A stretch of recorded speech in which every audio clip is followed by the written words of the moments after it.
tenemos domingo 1 de agosto del año 2021. Estamos aquí en la iglesia Pentecostés, el refugio. No movimiento Pentecostés, ¿verdad? Sino iglesia Pentecostés del refugio. Nuestro pastor Julio González, su servidor Leonel Hoyo. A Dios le ha placido la mañana de hoy como tema. En esta mañana, en esta hermosa mañana, porque la Biblia nos enseña que somos la sal de la tierra. Ese es el tema. ¿Por qué habla de la sal? Amén. La sal es tan importante, hermanos. La sal es tan importante que me acuerdo que a mi mamá antes y mi abuelita también, ellos, bueno, mi mamá no tanto, pero mis abuelitos ya no había refrigeradores y ellos salían a cazar venados ahí, y también en el caserío donde yo vivía, allá en Izabal, y porque allá fui criado en Izabal, Guatemala, y veía de que cuando iban a cazar cualquier clase de animal, lo primero que hacían era echarle sal y dejarlo colgado ahí en la cocina. Y aquel humo subía y pues eso era bueno. Y esa carne permanecía ahí los días que la persona quisiera, se te levantara, pues. Pero nunca se dañó. Y entonces en los tiempos antiguos de la Biblia también hacían lo mismo. Porque todo lo que la humanidad hace es porque de la Biblia salió.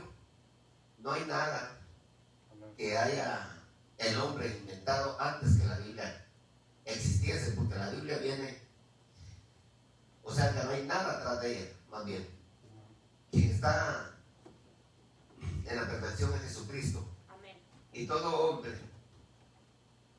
llegamos a una edad, la que Dios haya decidido, morimos y Dios sigue siendo Dios. O sea que Él va a estar desde un principio hasta el final. Amén. Y todos los que reconocemos el reino de Dios y nos gozamos con Él, pues vamos a estar gozándonos con Él. Amén, amén. Y la Biblia dice que no por un tiempo, sino por toda una eternidad. Gloria a Dios. Amén. Entonces, la sal, habla de la sal, y tenía mucha duda yo en este asunto, porque tenemos que ser curiosos, hermanos, pero curiosos con la Biblia. Amén. No con averiguar la vida del compañero o la vida de quién sé yo, sino que curiosos con la Biblia, para que todo esté en orden. Amén, amén. Entonces vamos a ir al libro de Mateo, capítulo 5, versículo 13, para comenzar con este asunto, porque este es un asunto. A Dios le encanta resolver asuntos.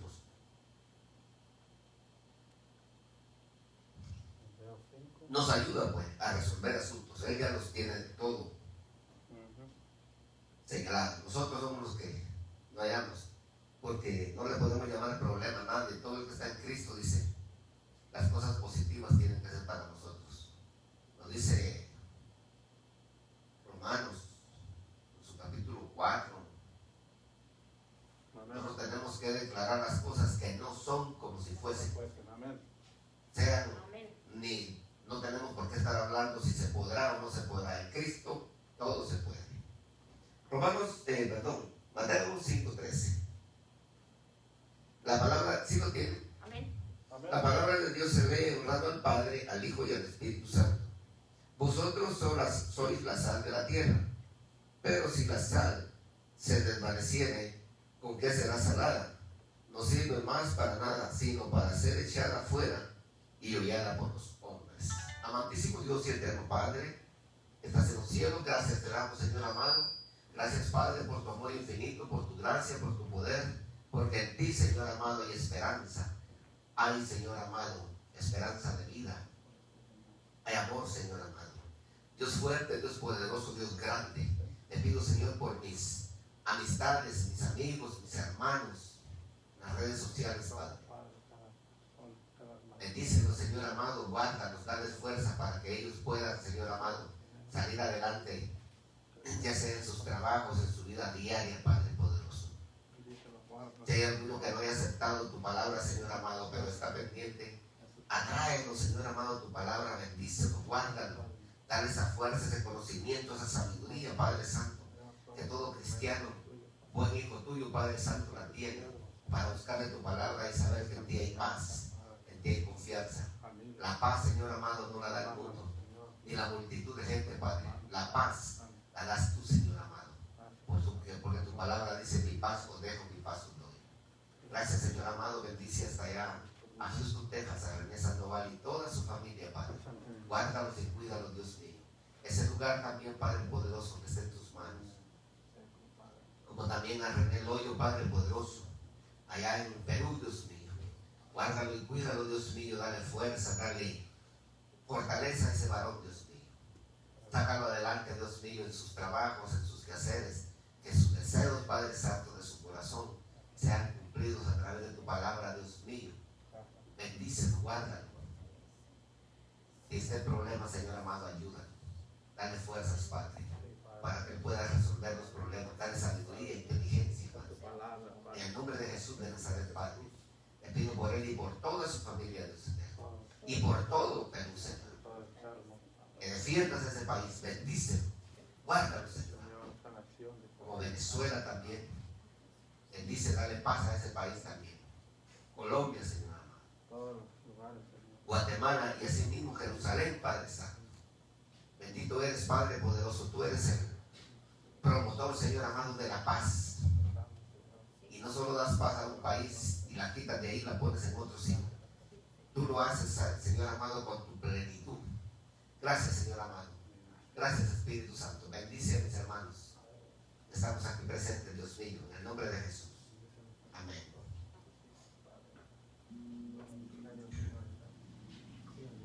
Vamos a volver a leer este pasaje. Mateo 5:13, ¿verdad? Mateo 5:13. Vosotros sois la sal de la tierra, pero si la sal se desvaneciere, ¿con qué será salada? No sirve más para nada, sino para ser echada afuera y hollada por los hombres. ¿Por qué dice así la Biblia? Vosotros sois la sal de la tierra, pero si la sal se desvaneciere. O sea que aquí está hablando de que nosotros somos la sal, somos la sazón. No existía en ese tiempo, y el plan de Dios, pues, que ni siquiera existían los sazonadores ahorita, más que solo la sal. Pero bendito Dios, porque hay cosas que ahora existen para sazonar una comida, para darle más sabor, esté deliciosa. Tampoco Dios se opone, no estoy diciendo eso. Entonces, la sal es el producto esencial y primero, número uno, que Él se viene a la par de Cristo. Por eso la Biblia lo menciona. Ahora los condimentos hasta hoy día nacieron, ¿verdad? Pero gracias a Dios ahí están, de acuerdo a las actualizaciones de la humanidad o la ciencia. Entonces, dice aquí, pero si la sal se desvaneciere, ¿con qué será salada? O sea, está haciendo una pregunta. No sirve más para nada, sino para ser echada afuera y hollada por los hombres. En los tiempos antiguos, hermanos, la Biblia no lo declara, pero los estudios bíblicos, por gente que está pegada a la Biblia, ellos dicen de que la sal, bueno, no dicen, sino que también tienen evidencias, porque dicen que hay parte en Israel que todavía acostumbran así. Compran los jarros en los mercados, venden los jarrones de sal, que tienen 15 kilos, dice, de sal, me imagino unas 30 libras, y son grandotes los jarrones, ya los venden así por esa cantidad, y algunos lo compran por el recipiente y otros por tener sal en su casa mucho, para muchos años, o no sé, de acuerdo a la cantidad de personal que viva. Pero el asunto es de que dice que lo dejan bajo la mesa o bajo no sé qué ahí donde ellos tortean en la cocina. Bueno, ya hacen pan, no hacen tortilla. Pero hay partes todavía, tal vez, me imagino, partes remotas donde no hay luz y todavía acostumbran esa situación. Pero esta gente dice que guarda la sal en lugares ahí, en el suelo. No tirada en el suelo, sino en el jarrón, ¿verdad? Pero cuando lavan la cocina, lavan seguido, entonces esa agua topa en el jarrón. Y dice que esa agua de tanto lavar y tanto cosas, no sé si usted ha notado que cuando echa agua en algún lugar y hay algo así, el agua ahí se queda estancada. Y se va toda, se seca toda, pero menos ahí, porque ahí está el recipiente.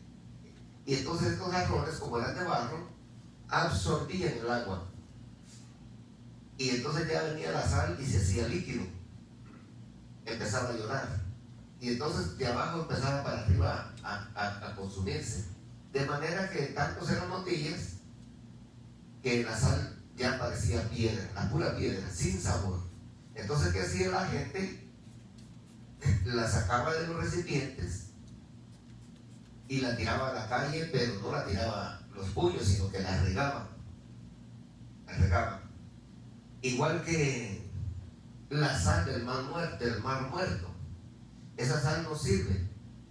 Esa sal tiene yeso, dice. De ahí sacan los preparativos para hacer.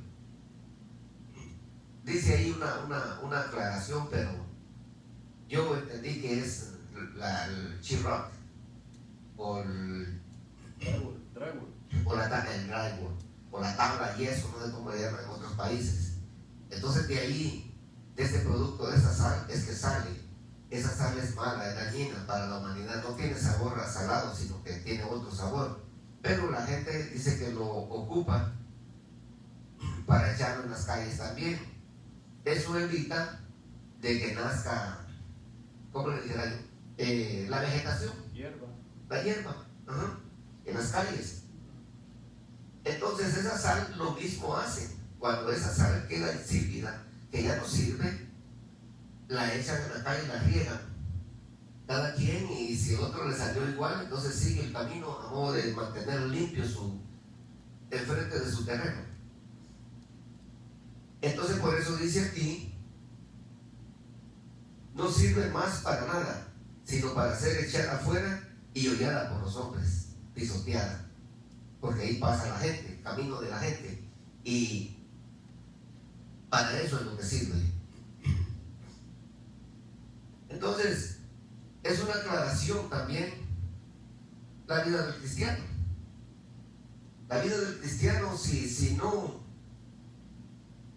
tiene la sabiduría de Dios para mantenerse en las cosas de Dios, o vive solo en pleitos, entonces eso es lo que está aclarando aquí. Será hollada, será echada. No sirve más para nada, sino para ser echada afuera y hollada por los hombres. Ese sería el trabajo de un cristiano que no es apegado a las cosas de Dios. Va a la iglesia por gusto. No se le está diciendo que tampoco se vaya, ¿verdad? Nada más está dando una aclaración que es lo que sucede con estas personas. Entonces vamos a ir a otro versículo de la Biblia, que lo tenemos aquí en Marcos 9, 49, 50. Marcos 9, 49.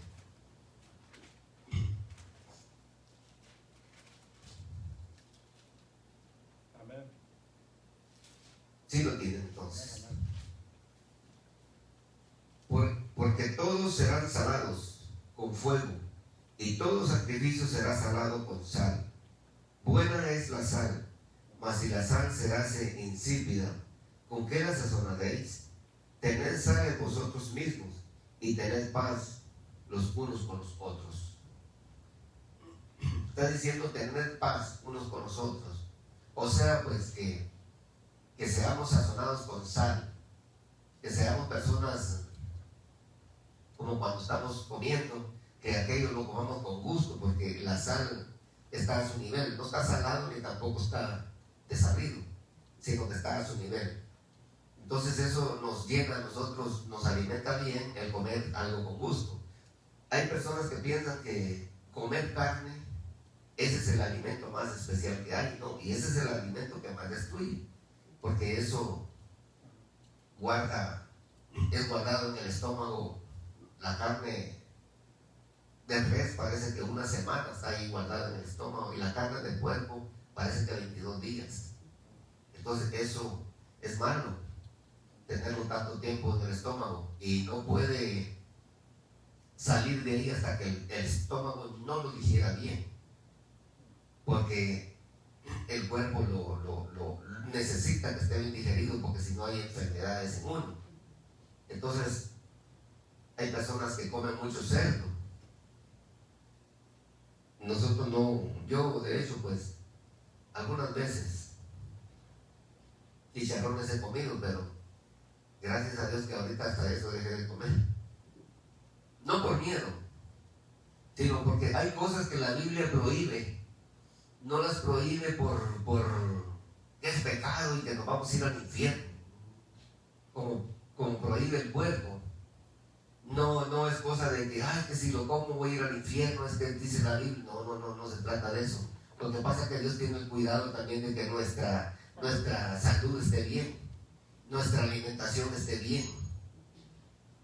Si lo hacemos, pues Él también no dice nada y nos cuida de cualquier enfermedad. Pero eso ya comer en exceso, pues es asunto que nosotros mismos nos dañamos.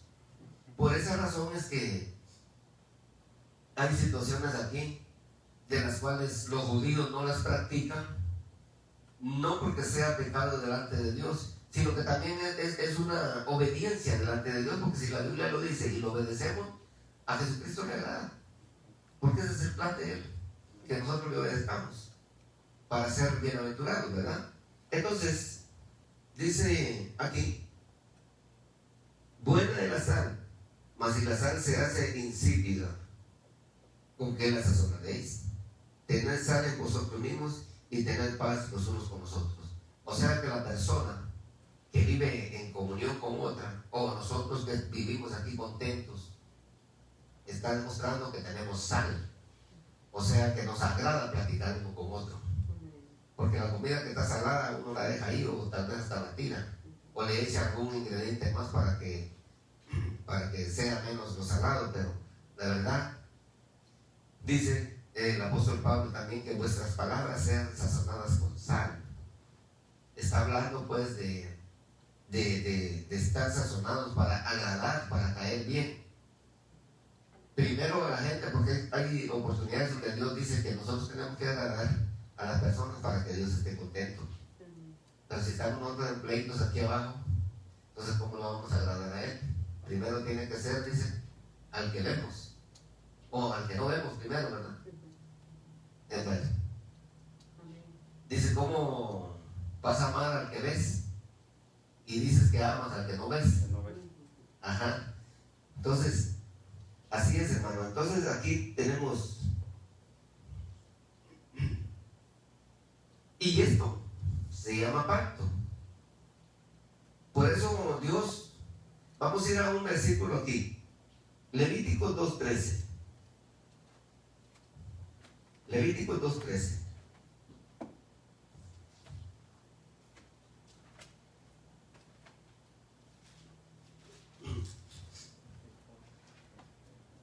¿Sí lo tiene?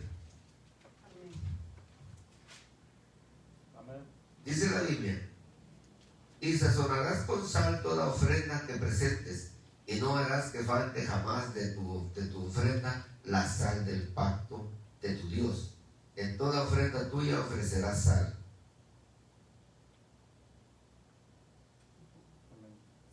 ofrecieres a Jehová ofrendas de primicias, tostarás al fuego las espigas verdes y el grano desmenuzado, ofrecerás como ofrenda de tus primicias. Dice que le echaban sal. ¿Por qué recomienda a Dios tanto esto? Porque lo que está diciendo, pues, que como en aquel tiempo las cosas eran sazonadas con sal para Él, entonces cuanto más nuestro cuerpo, nuestro existir tenga que ser sazonado para Dios, para que Él lo reciba con agrado, para que una persona, porque no podemos ser cristianos amargados, no se puede, porque a Dios no le agrada eso. Por eso Él dice que nos da paz para que vivamos contentos. Entonces vamos a ver, esto se llama pacto, pero eso se hacía en los tiempos antiguos. Miren, esto viene con consecuencias. El primer pacto que Dios declaró en la Biblia, lo vamos a encontrar aquí en el libro de Génesis. Vamos a ir a Génesis.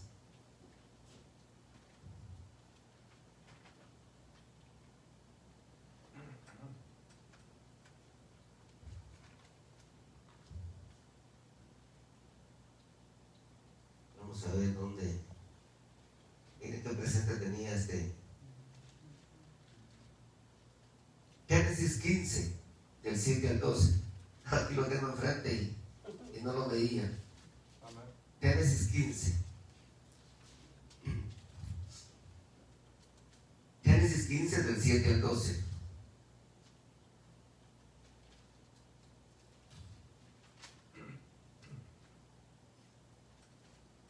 Fíjense que Dios es tan precioso, tan especial, que sabiendo que aún siendo pecadores nosotros, Él se hace pacto con nosotros, hace pacto con nosotros. Y mire de qué manera hizo un pacto aquí. ¿Cómo se atrevió Dios a hacer semejante cosa con el hombre si Él es Dios? Y para Dios, pues, como siendo tan poderoso, si el hombre me cree, que me crea, y si no, que no me crea. Pero no, Él tiene siempre el cuidado de que nosotros estemos apegados con Él. Dice, y le dijo, hablando de Abraham: yo soy Jehová que te saqué de Ur, de los caldeos, para darte a heredar esa tierra. Y él respondió: Señor Jehová, ¿en qué conoceré que la he de heredar? Si le estaba diciendo Dios, le estaba dando palabra, pero él todavía dudó. O sea que le pidió una respuesta o una señal. Pero Dios no se puso a contender con él. Pero yo soy Jehová, ¿por qué no me obedeces? ¿Por qué no me entiendes? No, tranquilo él. Le dijo, y él respondió: Señor Jehová, ¿en qué conoceré que la he de heredar? Y él le dijo, tráeme una becerra de 3 años y una cabra de 3 años y un carnero de 3 años, una tórtola también y un palomino. Cuando le dijo el Señor: tráeme una becerra de 3 años y una cabra de 3 años y un carnero de 3 años, le estaba diciendo que le llevara esos animales porque Abraham podía hacerlo, porque Abraham, dice la Biblia, que era el más rico de la tierra, él y Lot. Pero Abraham era el más rico de la tierra, él poseía todos los minerales de la que la tierra suelta, Abraham los poseía. Y en ganado, no digamos. Entonces, estas eran las ofrendas que Dios pedía a los ricos, a la gente rica. Pero a la gente pobre, aquí va lo siguiente: una tórtola también y un palomino. Eso era para la gente pobre, porque una tórtola la llamaban pajarito, pues. Nosotros le llamamos tortola, pero aquí le llaman tórtola. Bueno, es lo mismo. Y un palomino es una palomita de las que andan volando ahí en las casas. Entonces, esto era para la gente pobre. lo que está indicando aquí que Dios, si estaba haciendo pacto con Abraham de acuerdo a la gente rica, también dice que el pacto es para la gente pobre, para nosotros. Para nosotros. No está él abarcando solo a Abraham. Ah, no, pero eso se lo dijo a Abraham. Sí, se lo dijo a Abraham, pero en el sacrificio de los animales que le pidió, estamos viendo que también nos está incluyendo a nosotros. Todo eso tenemos que entenderlo de la Biblia.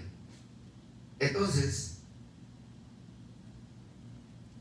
dice, y tomó él todo esto y los partió por la mitad, con cuchillo, machete, no sé con qué les digo, pero los partió por la mitad. Y tomó él todo esto y partió por la mitad y puso cada mitad una enfrente de la otra, mas no partió las aves.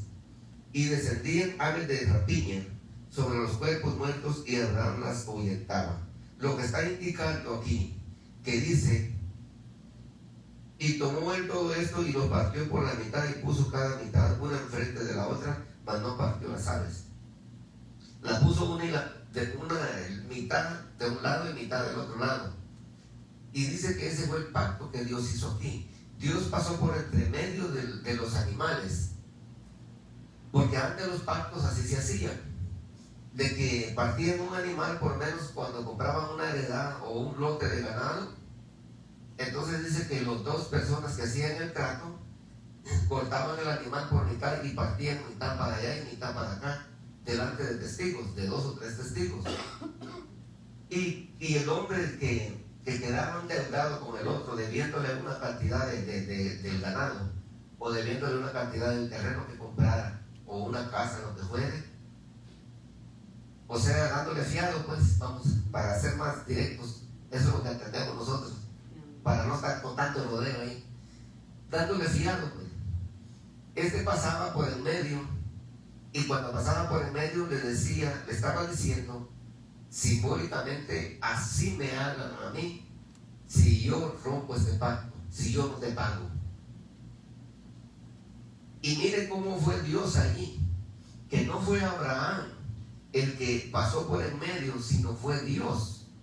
Y eso fue lo que Dios le estaba diciendo, así hagan conmigo, me pagan a mí también si yo no te cumplo lo que te he dicho. Entonces, una promesa grande, hermano, que Dios se atrevió a hacérsela al hombre. ¿Cómo es posible? Entonces, no podemos nosotros decir que la misericordia de Dios tiene límite. Es demasiado enorme. Porque si Dios se atrevió a hacer eso con Abraham, ¿qué cosas más podría hacer con nosotros para que nosotros vayamos al cielo con Él? Entonces, dice, y descendían aves de rapiña sobre los cuerpos muertos y Abraham los ahuyentaba. Mas a la caída del sol sobrecogió el sueño a Abraham, y he aquí que el temor de una gran oscuridad cayó sobre él. Entonces Jehová dijo a Abraham, ten por cierto que tu descendencia morará en tierra ajena, y será esclava allí, y será oprimida 400 años. La Biblia dice aquí en el capítulo 12, mas a la caída del sol sobrecogió el sueño a Abraham, y he aquí que el temor de una gran oscuridad cayó sobre él. ¿Por qué está diciendo esto? Porque uno de hombre, hermanos, es bien bocón. Dios le estaba dando esa garantía a Abraham, y Dios inmediatamente dice que como que hipnotizó a Abraham, vamos a decirlo así. Es un éxtasis que le dio. Hechos capítulo 11 y capítulo 10 también habla de un éxtasis. Me sobrevino un éxtasis, dice el apóstol Pedro en el capítulo 11. Entonces fue un éxtasis, porque Abraham estaba viendo todo. Y el hecho que dije que miraba las aves rapiñas que venían y caían sobre él, no eran las aves, sino que era el mismo diablo el que estaba allí, que estaba interrumpiendo que Dios no hiciera pacto con Abraham. Entonces le vino un sueño y una terrible oscuridad. Lo que está diciendo ahí, pues, que lo adormeció, ni se dio cuenta. ¿Pero por qué lo adormeció? Porque Abraham le podía prometer cosas a Dios que no se las iba a cumplir.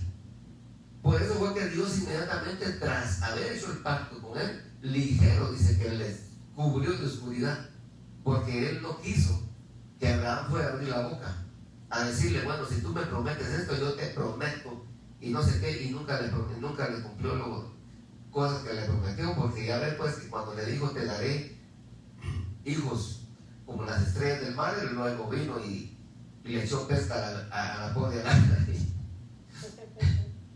¿Cuántos no, hermanos? Él ya estaba viejo, 70 años, más de 70 años.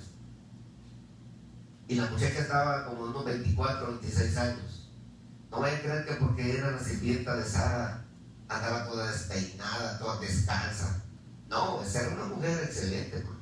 Excelente.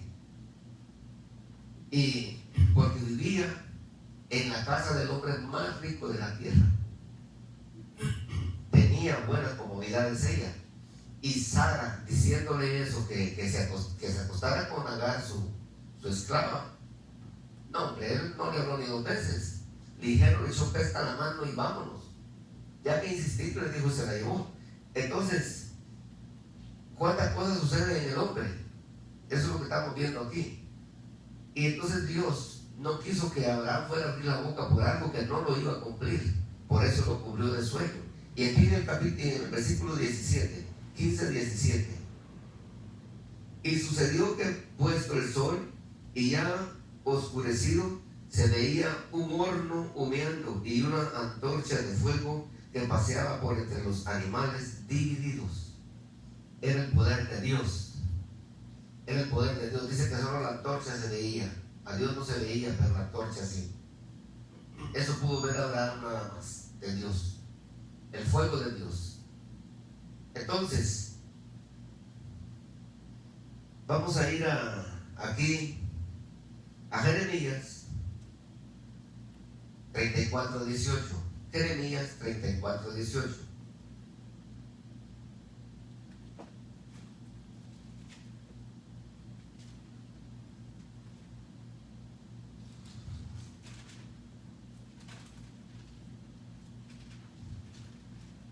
¿Lo tienen?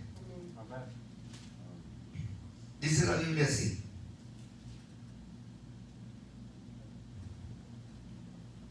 y entregaré a los hombres que traspasaron mi pacto, que no han llevado a efecto las palabras del pacto que celebraron en mi presencia, dividiendo en dos partes el becerro y pasando por en medio de ellas. Pasando por en medio de ellas a los príncipes de Judá y a los príncipes de Jerusalén, a los oficiales y a los sacerdotes y a todo el pueblo de la tierra que pasaron entre las partes del becerro. Los entregaré en mano de sus enemigos y en mano de los que buscan su vida, y sus cuerpos muertos serán comida de las aves del cielo y de las bestias de la tierra. Lo que está diciendo aquí, hermanos, es que cuando nosotros levantamos la mano al cielo y hablamos y decimos que confesamos a Jesucristo nuestro Salvador, y que declaramos que Él fue el que resucitó de los muertos y vive, entonces nosotros estamos haciendo un pacto con Dios. Estamos declarando un pacto con Dios. Y cuando dice, y ese se llama pacto de sal, así lo llama Dios, pacto de sal. O sea que pacto de sal quiere decir eterno. No hay retroceso. Cuando uno viene a la iglesia, hermanos, cuando uno acepta a Cristo y viene a la iglesia por primera vez, empieza a recibir los rudimentos de la iglesia. Entonces Dios empieza a trabajar con uno para que el cristiano vaya teniendo madurez espiritual, pero ya después es un proceso grande. Pero lo que quiero decirles que el plan de Dios es que del primer momento que venimos a la iglesia no hay que dejar de venir, hay que estar aquí siempre, siempre. Y cuando nosotros aceptamos a Cristo, y ya de mayores de estar en el Evangelio, tal vez 15, 20 años, dejamos de hacerlo, ahí entra esa palabra. Porque nosotros, el dejar de venir a la iglesia es no creerle a Dios. Y la incredulidad, Dios la condena. Porque Porque usted no va a seguir una persona que usted no cree en ella, ¿verdad? Entonces nosotros buscamos la iglesia porque creemos que aquí está el Espíritu Santo. Creemos en nuestro pastor, porque sabemos cómo se dirige, cómo se comporta, cómo hace las cosas, y lo apoyamos también. Pero si nosotros no venimos a la iglesia, entonces no estamos creyendo en Él. Motivos hay, hermano, y excusas. Para todo hay excusas. Si la predicación fue bonita, que fue muy bonita y que tiene que ser más dura. Si la predicación es dura, es muy dura. Mejor yo no voy a la iglesia, porque eso por mí lo están diciendo. Y solamente acuérdense quiénes son los que dicen: los que casi no asisten a la iglesia. ¿Por qué? Porque ellos están más vulnerables para que Satanás entre. Satanás no va a entrar en la cabeza de alguien que permanece en la iglesia, porque sabe que este está cimentado, que también lo usa en algunas áreas. No voy a decir que no, porque el apóstol Pablo dice que mientras estemos en este cuerpo vamos a seguir pecando. Pero las personas que hacen eso son las que no asisten a la iglesia, son las que menos asisten. Son las personas que ni siquiera tienen el conocimiento exactamente cómo es Dios. Pero uno, como ya lo conoce, por eso está aquí todos los días, o sea, cada vez que hay servicio, porque sabemos que Dios es real y Dios puede sacarnos de cualquier situación mala. Entonces nosotros no estamos aquí porque todos los días nos vaya mal, sino estamos aquí porque amamos a Dios.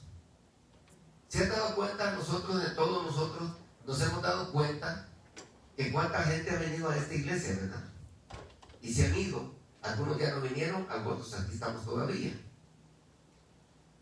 Pero el asunto es de que cuando una persona permanece en un lugar es porque ésta no busca acomodamientos en la iglesia, sino que ésta busca dónde servirle a Dios.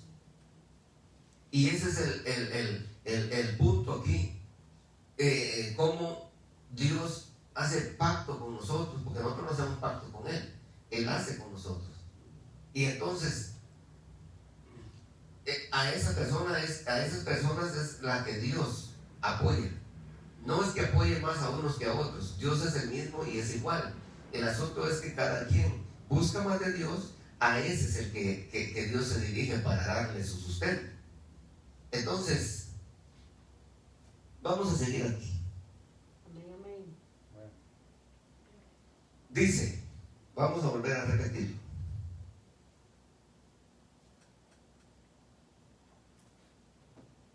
Jeremías 30, ¿y qué dije? 34:10. No, 34:18. 34:18. Y entregaré a los hombres que traspasaron mi pacto, que no han llevado a efecto las palabras del pacto que celebraron en mi presencia. O sea, pues, todo aquel que levantó la mano tiene que permanecer en él, porque si retrocede, dice que serán entregados a sus enemigos, y al que más teme, a él le llegará. Entonces, dice el 20, los entregaré en mano de sus enemigos y en mano de los que buscan su vida, o sea, de los matones, de los maleantes, y sus cuerpos muertos serán comida de las aves del cielo y de las bestias de la tierra. ¿En qué está diciendo aquí? Son personas que mueren en el desierto, que vienen en camino. No crea usted que porque esas personas mueren y sus huesos quedan tirados ahí, pobrecito, fue casualidad. No, son cosas que Dios ha hecho. Si son muchachos, es porque sus padres han hecho maldades. Recuerde que la Biblia dice en Oseas 4:6, mi pueblo pereció por falta de conocimiento y por haberse olvidado de mi pacto, dice. Yo, dice, entregaré a sus hijos. Yo me olvidaré de sus hijos. Entonces, a veces nosotros decimos, pero si yo hago tal cosa, yo vivo así, yo vivo así, y Dios siempre me bendice. No, hay que tener conocimiento y saber que si andamos mal, tenemos que reconocer que debemos de enderezarnos, porque Dios no se queda con nada. Él, si su palabra dice, si no nos cae el mal a nosotros, le caerán a nuestros hijos. Por eso nosotros tenemos Dios.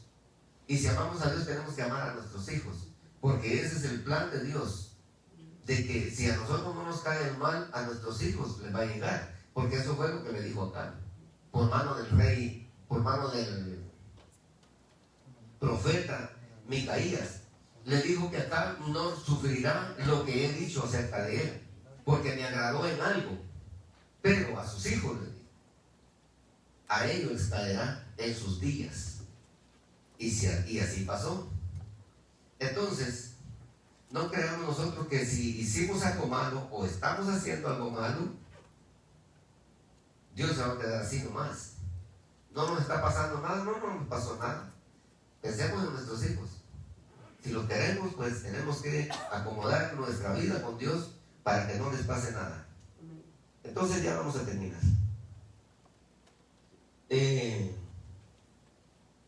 Aquí estamos vamos a entrar al libro de Números, el último. Números 18.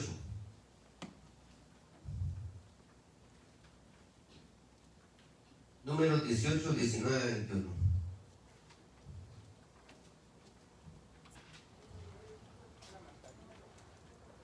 Aquí hay también. Aquí hay más que tú. Números 18, 19. ¿Lo tiene?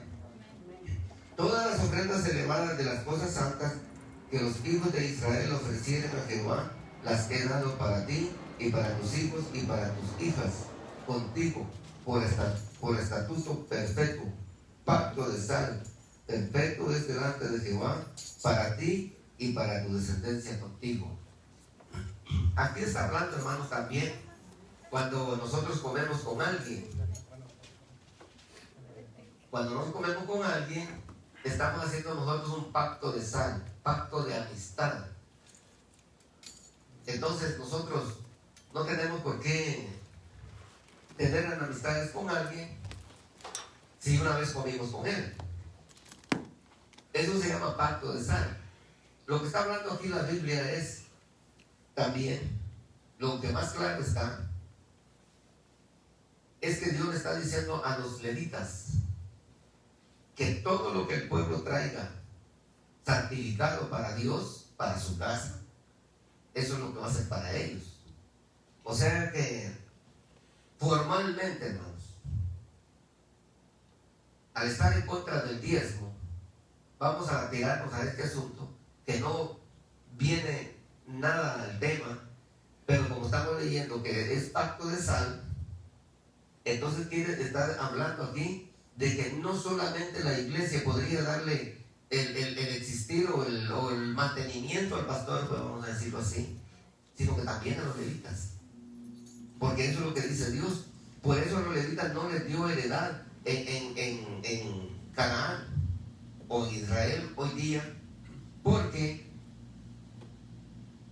ellos iban a ser sustentados y vivir bajo la mano, la cobertura de todo el pueblo de Israel.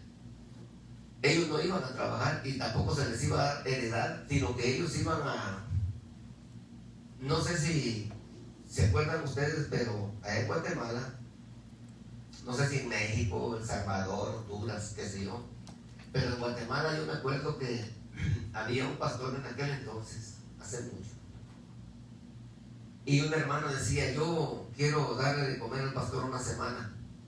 Él vivía en la iglesia y estaba con su esposa, él y su esposa, y les daban de comer a ellos en esa casa una semana, y después preguntaban quién le va a dar la otra semana, y así se lo rotaban. Él pasaba alegre porque convivía con todos una semana y la gente lo hacía con gusto, era un privilegio grande. Pero ya ven ahora, ya los pastores ya no quieren decir que son pastores porque les da vergüenza. Ellos son apóstoles, doctores, no más porque ganaron un título de ¿cómo se llama eso?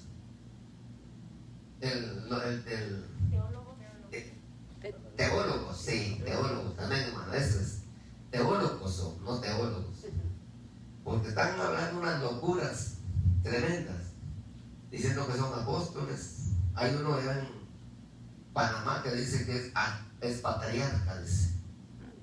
Ni sabe que es patriarca. La Biblia dice que los patriarcas, como